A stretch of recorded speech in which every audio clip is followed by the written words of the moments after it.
చాలా బాధాకరమైన దినాలు రాబోతున్నాయట, చాలా కష్టకరమైన దినాలు రాబోతున్నాయట. ఇక సమయము కొంచెమే ఉన్నది అంటున్నాడు.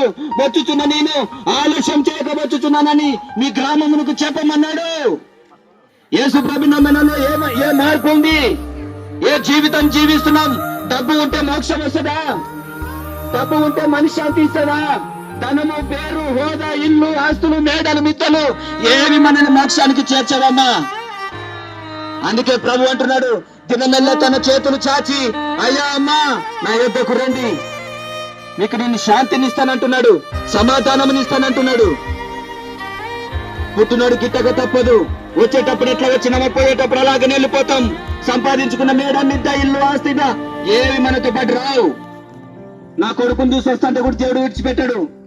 నా పిల్లని చూసి వస్తాంటే కూడా దేవుడు విడిచిపెట్టాడు. మరణం మన వాకిలి ఎదుటనే పొంచి ఉన్నది. బ్రతికిన దినానికి లెక్క చెప్పాలి దేవునికి.